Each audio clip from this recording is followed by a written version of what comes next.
नमस्कार, मैं हूं श्यामगिरी। आप देख रहे हैं हमारा चैनल मुद्दा भारत का यानी मुद्दा आपका। आज का हमारा मुद्दा है राष्ट्रवादी कांग्रेस पार्टी के ठाणे जिले के नेता तेज तर्रार नेता जितेंद्र आव्हाड जी के बारे में, जिनका आज जन्मदिन भी है। उनको हम अपनी चैनल की तरफ से उनको जन्मदिन की बधाइयाँ देते हैं। और हमारे सहयोगी अनिल थत्ते जी, जो राजनीति में महागुरु, पॉलिटिक्स के लेखन के महागुरु माने जाते हैं, हम तो उनको महागुरु ही मानते हैं। तो जितेंद्र आव्हाड जी को उन्होंने जो है करीब से देखा है और नीचे से, मतलब छोटे से लेके अभी तक होने तक उन्होंने पूरा देखा है। तो थत्ते जी, आपका हमारे चैनल में स्वागत है। और क्या कहेंगे इस बारे में? जितेंद्र आव्हाड जी का जो जन्मदिन है, उनका जो कार्यकुशल है, जो इतने लेवल तक पहुँचे हुए हैं, एक अलग राजनेता के नाम पे जाने जाते हैं, एक तेज तर्रार और आक्रामक राजनीति के नाम पे जाने जाते हैं। क्या कहेंगे इस बारे में? जितेंद्र आव्हाड की उम्र अभी 50 से आगे है, मेरे ख्याल से 55 या ऐसा कुछ उसका बर्थडे है। और मैं उसको जानता हूँ, वो 20 साल का था तब से जानता हूँ। और उसकी मेरी पहली जो मुलाकात हो गई, तब भी मैं थाना का सुपरस्टार पत्रकार था ही। तो एक दही हांडी के ऊपर वो अपने तारुण्य सुलभ उत्साह से ऊपर चढ़ गया था और हांडी फोड़ते फोड़ते वो नीचे गिर गया। वो सब कमान गिर गई, उसके साथ वो भी गिर गए। उसको सर के ऊपर चोट आई और वो थोड़ा सा भगदड़ मच गई और वो नीचे गिरा था। तो मैं भूल गया कि मैं कोई पत्रकार हूँ वगैरह। ये भाई बच्चे को लगा है कुछ, चलो उठाओ। तो 2-4 लड़कों के साथ में उठा के मेरी गाड़ी में उसको डाला और यहाँ पे हॉस्पिटल में लेके गया उसको। तो लेके जाने पर डॉक्टर बोले, अरे चोट बहुत गहरी आई है, इसको रखना पड़ेगा इसको वगैरह। तब तक इसको ये संवर गया था। उसने बोला, काय नाही झालं मला, काय नाही झालं, काय नको, एक मलम लावा, पट्टी लावा, मला जाऊ द्या, मी परत वरती चढणार आणि मीच फोडणार हांडी। मैं बोला, तेरे को कितना लगा है मालूम नहीं? ये तो बोल रहे हैं कि तुम्हारा सीटी स्कैन करना पड़ेगा। सर पे लगा है चोट। बोला, साहब मला काय होत नहीं, मैं चढ़ूँगा और हांडी मैं ही फोड़ूंगा। उसने उनको बोला कि देखो, तब तक कोई हांडी नहीं फोड़े मैं जब तक आता नहीं हूँ। और ऐसा ही हुआ। डॉक्टर बोले, अभी इसके सामने कुछ नहीं चलेगी अपनी, हम इसको मलम पट्टी बांध देते हैं। तो ऐसा सर पे जैसा कफन बांधते हैं, बाद में तो उसको स्टाइल हो गया पट्टी बिट्टी बांधने का उसका।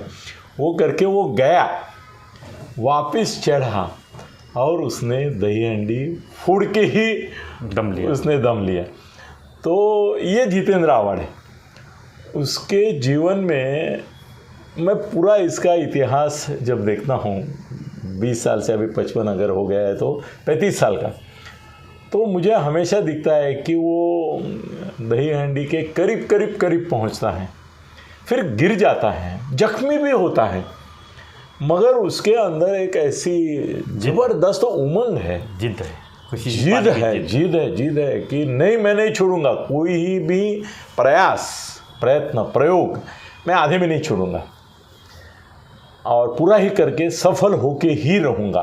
वो उसकी जो भावना है कि मैं सफल होके ही रहूँगा, वो मुझे हमेशा लगता है कि ये जो जनरेशन नेक्स्ट है उनके लिए वो प्रेरणादायी है। जी बिल्कुल। और उसके जीवन में इस प्रकार के कई संकट आए कि जब ऐसा लगा कि अभी जितेंद्र का पॉलिटिक्स भी ख़त्म, करियर भी ख़त्म, अभी दी एंड आ गया, मतलब इंटरवल में ही दी एंड आ गया। ऐसा लगे, ऐसे क्षण आ गए जैसे जब वो सूरज उसका ऊपर चढ़ने लगा और लोगों की आंखें चकाचौंध होने लगी। पर्टिकुलरली थाना के जो नेता थे, जो प्रस्थापित नेता थे, उनको ऐसे लगने लगा कि ये कल का छोरा हमको भारी पड़ रहा है। और भारी किस लिए पड़ रहा है? इनके पास तो अमाप संपत्ति थी, पैसा था, पावर भी थी, कुछ न कुछ पदों पे बैठे थे वो। तो इसमें क्या ऐसा था कि जिसका डर बड़े नेताओं को लगे? तो वो डर इसलिए था कि मासेस में, आम जनता में जाने की, उनके दिले में जाके घुसने की नहीं, बैठने की। युवा वर्ग जो था उस समय भी था और आज भी वो किसी के दिल में बच जाता है, दिल को छू लेता है, बाद में वो आदमी जो है वो इससे एकरूप हो जाता है। मैं आज सुबह उसकी भीड़ का ये लाइव टेलीकास्ट अपने यूट्यूब लाइव पे आ रहा था, जितेंद्र के बर्थडे का, तो मैंने देखा हर साल जितने भी हजारों की ताकत में और तादाद में लोग उसके साथ, वो युवा पर्टिकुलरली जो 25, 30, 35 इस साल उम्र के हैं, वो जुड़ जाते हैं। उनमें मैं देखता हूँ कि हर एक में जितेंद्र की प्रेरणा से एक जितेंद्र अवार्ड दिखाई देता है मुझे। तो वो अभी क्या करते हैं ना, मोदी की सभा में मोदी का मुखौटा लगाते हैं, जी। लाखों लोग, और सब मोदी करते हैं। तो मेरे को बिना मुखौटा पहने हजारों जितेंद्र अवार्ड उसके इर्द गिर्द जमा हुए हैं, ऐसा ही लगता है। और आपने बोला कि थाने जिला के नेता, सर मैं इसमें आपसे सहमत नहीं हूँ जी। जितेंद्र अभी पूरे महाराष्ट्र के युवा पीढ़ी का नेता है, जो महाराष्ट्र में सेक्युलर, ये शब्द अत्यंत महत्व का है, सेक्युलर विचार रखता है, जिसको ऐसा लगता है कि धर्म के आधार पर, जाति के आधार पर, श्रीमंत या गरीब इस भेदभाव से किसी से बर्ताव किया नहीं जाए, सबको समान हक मिलना चाहिए जी, समान सबको अवसर मिलना चाहिए। तो उसको अगर वो महाराष्ट्र में देखेगा कि मैं किसकी ओर मेरा आदर्श करके देखूं, मेरा हीरो कौन है, मैं अतिशयोक्ति नहीं कर रहा हूं, आज की तारीख में युवा पीढ़ी का पूरे महाराष्ट्र में हीरो जितेंद्र है। जहां भी जितेंद्र जाता है, आप उसके दूसरे डिस्ट्रिक्ट में जो ये हुए टूर्स हुए उसके बारे में भी जानकारी लेंगे तो भीड़ उमड़ पड़ती है। वो भीड़ का नसीब तो आदित्य का भी नसीब में मैंने नहीं देखा। रोहित पवार, शरद पवार का, जिसको पॉलिटिकल, अजित पवार का पॉलिटिकल, ये पार्थ पवार, सुप्रिया सुळे, उनकी पार्टी के कुछ नाम लेता हूँ। बीजेपी में भी युवा नेता बहुत सारे हैं, कांग्रेस में भी युवा नेता बहुत है, मगर मैंने नहीं देखा किसी के पीछे ऐसे तरुणाई जो है वो पागल होके दौड़े, हिप्नोटाइज्ड। सर महाराष्ट्र में वक्ता बहुत हैं, मगर आज की तारीख में, आज उसका बर्थडे करके बोल रहा हूँ नहीं सर, ये मैंने लिखा है इसके पहले, और ये मैं जो बोल रहा हूँ अगर वो सच नहीं है तो लोग मानेंगे नहीं ना, तो मुझे वही बोलना है जो सच है। सर मैं बोलता हूँ महाराष्ट्र में प्रमोद महाजन के बाद, किसके बाद, प्रमोद महाजन के बाद अगर कोई अपने वक्तृत्व से मंत्रमुग्ध, ये संस्कृत शब्द है तो ये हिंदी में भी रहेगा जी, बिल्कुल, हिप्नोटाइज करने वाला अगर कोई नेता है तो जितेंद्र है। मैं उसको हमेशा जब भी उसका जिक्र आता है तो मैं बोलता हूँ ये secular face of the Maharashtra है। क्या बोलता हूँ, secular face of the Maharashtra है। महाराष्ट्र का जो सेक्युलरिज्म है, अगर बाला साहब दावा करते हैं कि मैं हिंदू हृदय सम्राट हूँ, अगर हमारे उद्धव जी दावा करते हैं कि मैं हिंदुत्व का प्रतीक हूँ जी, तो अगर सेक्युलरिज्म का हम सिंबल, प्रतीक ढूंढने जाएंगे तो महाराष्ट्र में अवार्ड, मैं तो बोलता हूँ कि जितेंद्र अवार्ड यही प्रतीक है। और एक बात ऐसी है कि उन्होंने वो साबित किया है।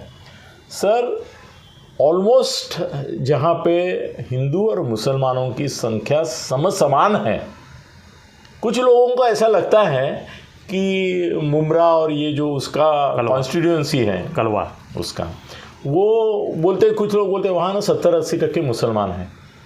ऐसा नहीं है, वहाँ पे हिंदू 5% ज़्यादा ही है। मुसलमानों अगर 50% है तो ये भी कम नहीं है, दोनों बराबरी का हिस्सा है। सिर्फ मुसलमानों के वोट पे ये चुन के नहीं आता है, बहुत सारे हिंदू जवान जो नौजवान हैं, वोटर्स हैं, महिलाएं हैं, वो उसको वोट करके तभी वो चुन के आता है। उसके खिलाफ क्या क्या षड्यंत्र किए नहीं, उसके पार्टी के नेताओं ने किए। चलो आज बर्थडे उनका नाम नहीं लेते हैं हम लोग, नहीं तो नाम लेके एक एक का नाम का पंचनामा कर सकते हैं। ऐसे बड़े बड़े नेता, ऐसा समझो थाना जिले के जितने भी कांग्रेस और राष्ट्रवादी के बड़े नेता हैं वो सब इसके खिलाफ है, क्योंकि उनको डर लगता है इससे कि ये कल का अपना जगह लेने वाला या अपने को ये करके लेने वाला है। तो वो जो वोटर्स हैं उनको ऐसा लगता है कि ये मेरा आदमी है, ये बड़ों को लगता है ये लड़का मेरा लड़का है। एक तो मैं एक बार गया था, एक मुस्लिम ये थे, वो मुझे बोले कि मैं हमेशा ये सोचता हूँ कि शायद ये मेरा बच्चा होता तो ऐसा मेरे को बच्चा चाहिए, ऐसा तेजस्वी चाहिए, ऐसा मनस्वी चाहिए। वो ऐसा उसका मानसिकता जो है वो आम मानसिकता नहीं है उसकी, वो एक अलग विश्व में रहता है। वो विश्व जो है वो उसने ही बनाया हुआ उसका ख्वाब है, वो ख्वाब में जीता है और लोगों से वो ख्वाब शेयर करता है। सर महाराष्ट्र में आपके लिए मेरा चैलेंज है, ऐसा कोई नेता दिखाइए, ऐसा एक भी नेता। ये प्रोफेशनल जब chief minister deputy chief minister बनते हैं फडणवीस, ये वो उनका बीजेपी का सेल रहता है, वो रोज़ ट्विटर है, ये है वो है, उसके ऊपर कुछ ना कुछ डालते रहते हैं, सोशल मीडिया उनको लगता है बहुत सारे आए। सर ये तुम्हारा जितेंद्र एक अकेला ऐसा नेता है जो खुद लिखता है, उसका ट्विटर का मैटर जो है वो खुद लिखता है, ट्विटर पे जितने वीडियो आते हैं वो उसके होते हैं। इतना ही नहीं, दूसरे किसी के सोशल मीडिया पर अगर कोई अच्छी बात आती है तो वो उठा के उसके नाम से वो रीट्वीट सोशल मीडिया पे ट्वीट करता है। इतना समृद्ध वैचारिक उसको धन मिला है, अभ्यास है उसका। लोगों को वो एक ऐसा झगड़ालू नेता लगता है, मेरे को झुंझार ऐसा लड़वैया नेता लगता है, लड़ाऊ योद्धा लगता है मुझे वो। और उसके दो रूप हैं। मैं और वो जब बैठते हैं, अभी परसों ही मैंने आपको बोला रहा था, हम 1.5 घंटा बातें कर रहे थे, तो सर मुझे आजकल ये बहुत तकलीफ़ होती है कि जो इंटेलेक्चुअल क्लास है वो कम होता जा रहा है, जिनसे मैं इंटेलेक्चुअल बातें कर सकता हूँ, समाज के बारे में चिंतन। सर चिंता करने वाले बहुत हो गए, चिंतन करने वाले अगर कोई नेता हैं उनमें से एक जितेंद्र है। अभी और मैं देख रहा हूँ कि छोटे छोटे जो तबके समाज के, जाति के, वर्ग के, धर्म के, सबके साथ घुल मिल कर वो कर रहा है। और एक बड़ी बात इसका जितेंद्र का आज बर्थडे है तो बोलनी पड़ेगी कि भाई थाने डिस्ट्रिक्ट में जितने भी कॉन्स्टिट्यूंसीज है विधानसभा की, ये मंत्री बना है तो मैं एक्सीडेंट मानता हूँ 2.5 साल का, मगर जितेंद्र ने उसके कड़वा मुमरा एरिया का जो विकास किया है, क्या सर ये थाना है, यहाँ पे मंत्री थे, पालक मंत्री थे, अभी तो मुख्यमंत्री भी है। अभी आशा है कि मुख्यमंत्री थाना को मिला कुछ अलग करेंगे, मगर सर कलवा और मुमरा में आप जाके देखिए, ऐसा लगता नहीं कि हम इंडिया में, महाराष्ट्र में ऐसा लगता नहीं है क्या। एक एक रास्ते बनाए, पानी से लेके सर हर एक जनता की जो भी ज़रूरत है उसके लिए जो भी करना था, लड़ना था, झगड़ के लेना था, हर एक चीज़। मतलब ऐसा नहीं कि वो सिर्फ संघर्ष करता है, उसकी कम, इसका नाम जो उसकी संस्था है उसका नाम है संघर्ष। सिर्फ संघर्ष नहीं है सर, देखो उसमें विधायक विकास भी है। सर संघर्ष और विकास जब एक साथ जुड़ जाते हैं तभी उस समाज का, उस जाति का, उस एरिया का एक परिवर्तन आता है। वो परिवर्तन लाने की क्षमता उसमें थी, मंत्री पद के कारण उसको वो मौका मिल गया। अभी मंत्री पद के बारे में मैं बोलूँ कि गृह निर्माण मंत्री तो बहुत हो गए, 25-30 हो गए होंगे, मगर ऐसा गृह निर्माण मंत्री जो आम जनता के बारे में ही सोचता रहा, भाई ऐसा कौन सा आप वर्ग दिखाएंगे कि जो आम आदमी के अंदर आता है। और उसके लिए जितेंद्र ने हाउसिंग बोर्ड में, माडा में, SRA में, जो उसके गृह निर्माण खाते के अंदर आता था, हर एक में कुछ न कुछ देने की कोशिश की। मुझे तो परसों बुरा लगा, एक नाथ जी से भी बोलने वाला हूँ कि आपने सरसकट जो आप स्टे देते जा रहे हैं, उसके पहले आप जितेंद्र जैसे कुछ लोगों ने जो योजनाएं शुरू की हैं उसके बारे में आप अपवाद करो, क्योंकि वो लोगों के लिए है। और एक बात मैं बोलता हूँ कि ये सब के बावजूद उसका रिलेशनशिप नेटवर्क है, उसका बड़े नेताओं से संबंध है, वो सब बातें के बावजूद सर वो एक फैमिली मैन है। उसकी बेटी, उसकी बीबी, उसका माँ, उसके पिताजी, मैं भी 30-35 साल से जा रहा हूँ। पिताजी अब तो नहीं रहे? नहीं, माँ भी नहीं रही। अच्छा। माँ तो ऐसे समय गई कि बहुत मुश्किल समय था उसके लिए। तो मगर उनसे जो अटैचमेंट मैंने माँ के प्रति, उसके पिताजी के प्रति, उसके पिताजी बहुत प्रतिभाशाली लेखक थे, चिंतक थे। और देखिए वो भी अनोखी है। बहुत सारे नेता ऐसे होते हैं कि फैमिली से दूर हो जाते हैं, लोगों के पास आते हैं और फैमिली से दूर। ये फैमिली के पास भी मैंने देखा है। उसका एक वीडियो आया था उसकी बेटी की शादी के समय का, बहुत मतलब ऐसा हार्ट टचिंग वीडियो था। और वो जितेंद्र है, वो जितेंद्र है। और एक बात उसके बारे में, आज बर्थडे है तो मैं बोलना चाहूँगा कि मैं कभी कभी ये सोचता हूँ कि जितेंद्र अगर मराठा समाज का होता, या मैं थोड़ी कंट्रोवर्शियल बात कर रहा हूँ, यही जितेंद्र जो नॉमैडिक ट्राइब का है जी, बहुत पिछड़ी जात है, बहुत मुश्किल से वो उभर के आया है, मुझे मालूम है उसकी कहानी। आज इतना समय नहीं है अपने पास, मगर वो अगर मराठा होता तो सर वो आज अजीत दादा के साथ साथ, या शरद पवार जी की पॉलिसी अगर देखते हैं कि अजीत दादा को साइड में रख के भी वो जयंत पाटिल से लेके तटकरे से लेके कितने लोगों को आगे पीछे करते रहते हैं, तो आज शायद महाराष्ट्र का उप मुख्यमंत्री वो होता था। क्योंकि राष्ट्रवादी में कुछ भी बोलो आप, ये तो है थोड़ा सा कि वो जैसा सॉफ्ट हिंदुत्व है अपने गांधी परिवार का, वैसा सॉफ्ट मराठा लॉबी उनमें भी है। मगर आज की तारीख में मैं एक बताना चाहूँगा कि आज जितनी एडवर्टाइजमेंट्स आई हैं जितेंद्र की, उसमें बार बार एक चीज़ का जिक्र किया गया है हेडलाइंस में, शरद पवार जी का फ़ोटो और उनका फ़ोटो डाला है और हर एक जगह लिखा है याला म्हणतात निष्ठावान। भाई जितेंद्र आव्हाड, ठीक है, शरद पवार साहब के प्रति उसके मन में निष्ठा है, भक्ति भाव है, वो तो बोलता है मेरा बाप है, इसे और क्या बोलेगा, उनके बारे में भगवान है। उनके बारे में कोई फेसबुक पे कुछ लिखा तो उसको जेल में भी डलवाए, जैसे हाँ नहीं वो तो वो तो है, उसको गुस्सा आता है बहुत। मगर मेरे को लगता है कि पवार निष्ठा के परे कम से कम 99 गुण उसमें ऐसे हैं कि जिसकी वजह से जितेंद्र है। और ये निष्ठा शब्द एडवर्टाइजमेंट में हैमर करने के कारण लोगों को ऐसा लगेगा कि इसको जो भी मिला वो निष्ठा का ही फल है, उसकी कोई कर्तव्यकारी है नहीं, उसमें उसका अपना कोई कंट्रीब्यूशन नहीं है। ये तो इन्होंने हाथ रख दिया तो पत्थर का भगवान बन गया, खुदा मेहरबान तो गधा पहलवान। वो उस प्रकार की निष्ठा नहीं है इसकी भी, वो जागरूक निष्ठा है। वो अंधविश्वास ऐसा नहीं है, वो भी सोच समझ के उनके साथ है। तो मुझे ऐसा लगता है कि पवार साहब की निष्ठा ये उसका टाइटल नहीं होना चाहिए।